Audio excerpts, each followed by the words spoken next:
Bom dia! Hoje completam 2 meses que o serial killer Lázaro Barbosa, após um longo tempo foragido da polícia, foi encontrado e morto após tiroteio com a força-tarefa da Polícia Militar, que tinha como objetivo apenas encontrar e prender o criminoso. No quadro Dia a Dia Paulistano, nos encontraremos com o repórter Eugênio Pedotti para mais uma edição do programa. Hoje, ele nos mostrará mais dificuldades enfrentadas pelo paulistano. Dessa vez, ele nos encontra em uma rua mal cuidada localizada na Vila Leopoldina. E na sessão esportiva de hoje, conheceremos um pouco mais sobre a mesa-tenista Kátia Oliveira, ex-atleta de futebol que sofreu um incidente que a deixou paraplégica, a impedindo de seguir seu sonho de jogar pela seleção brasileira de futebol feminino. Eu sou a Sara Romeu e sejam bem-vindos a mais uma edição do jornal Trans Brasil.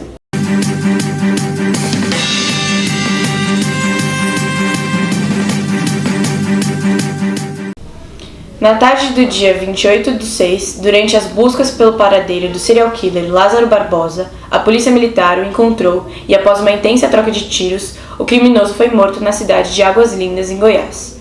Hoje, completam mais de 2 meses após sua morte. Vamos saber qual foi o desfecho desse caso após todo esse tempo, com uma reportagem do repórter Pedro Antônio. Mesmo depois da morte do criminoso Lázaro Barbosa, as investigações sobre os seus crimes ainda continuam. De acordo com a Polícia Civil de Goiás, é importante a continuação dessa investigação para descobrirem as pessoas que contribuíram para seus crimes. O delegado regional de Águas Lindas, Kleber Martins, informou que existem 11 investigações envolvendo Lázaro. Porém, 4 inquéritos foram arquivados após sua morte, por ter somente ele como único autor. E essas foram as últimas atualizações sobre o caso de Lázaro Barbosa. Agora vamos para a Praça Orlando Gigliotti, na Vila Leopoldina, onde o repórter Eugênio Pedotti se encontrará para a apresentação do quadro Dia a Dia Paulistano. É com você, Eugênio. Bom dia. Bom dia, Sara. Bom dia, telespectadores. Estamos aqui hoje em mais uma edição do quadro Dia a Dia Paulistano. Dessa vez a gente está aqui na Praça Orlando Gigliotti e, como a gente pode ver, a situação do asfalto é péssima, como em muitas ruas paulistanas. Aqui a gente consegue ver que em volta de uma tubulação da Sabesp, o asfalto está todo quebradiço, todo mal cuidado, e caso algum carro passe por aqui, uma grande chance do pneu acabar estourando.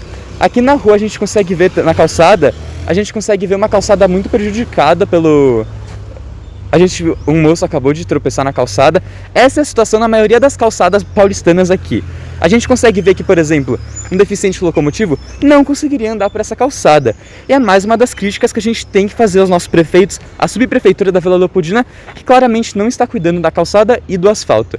É com você, Sara. Muito obrigada, Eugênio. Pois é, vemos que a vida do paulistano não está fácil. Por isso, é importante cobrarmos a prefeitura e os políticos. Essa não pode ser a situação da maioria das nossas ruas. Isso é inadmissível. Enfim, agora vamos falar sobre como será o tempo nas próximas semanas. Bom dia, Edu!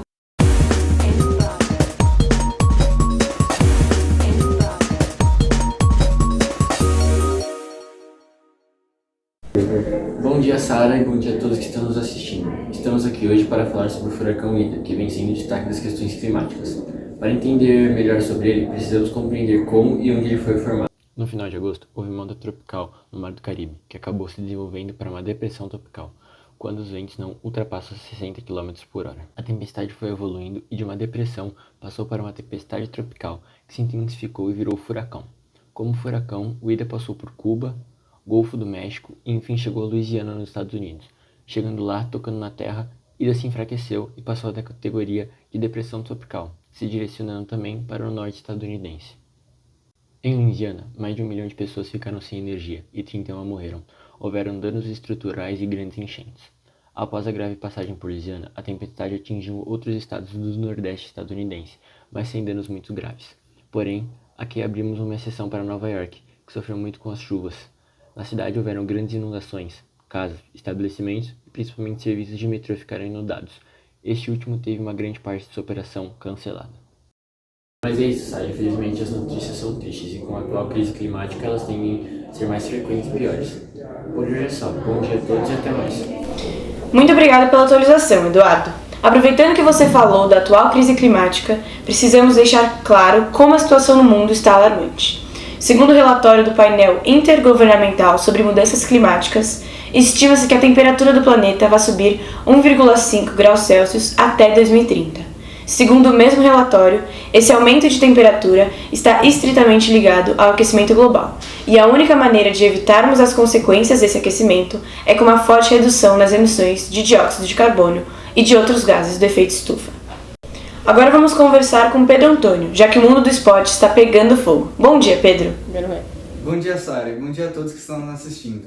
Hoje vamos contar a história de superação de uma das brasileiras que estão sendo destaque nas Paralimpíadas de Tóquio, a Kátia Oliveira. Mesatenista de Cerqueira César, município de São Paulo, tinha um sonho: representar a seleção brasileira de futebol. Kátia sempre foi atrás de seu sonho e em 2007, com seus 16 anos, foi convocada para o Mundial Sub-17 do Mundial Feminino. Porém, 6 horas antes, sua vida havia mudado. Ela sofreu um acidente de carro que acabou deixando paraplégica por conta de uma fratura na coluna. Após isso, Kátia teve que readaptar totalmente para um novo esporte e começou a jogar tênis de mesa. Após um longo tempo de vivência e prática, Kátia passou a defender a seleção de cadeirantes. Ela começou a treinar no ano de 2014 e já em 2016 participou das Paralimpíadas do Rio. Também conquistou medalhas de ouro nos Jogos Pan-Americanos e em 2018 foi campeã mundial na Eslovênia e atualmente ocupa o primeiro lugar no ranking da América do Sul. Kátia encerrou sua participação nas Paralimpíadas no dia 28 de agosto e ficou com bronze, sendo derrotada pela sul-coreana Soo Yeol-seo na semifinal por 3 sets a 1. E como não há disputa de terceiro lugar, Kátia acabou ficando com a medalha de bronze. Para a família da atleta, ela já é uma enorme vencedora, e essa medalha veio apenas para coroar um trabalho duro, de superação e persistência. É linda essa história, né, Sara? É mesmo, Pedro, uma linda história de superação. E é com um grande triunfo na vida de Kátia que encerraremos a edição matinal do Jornal Transbrasil. Muito obrigada e tenha um bom dia.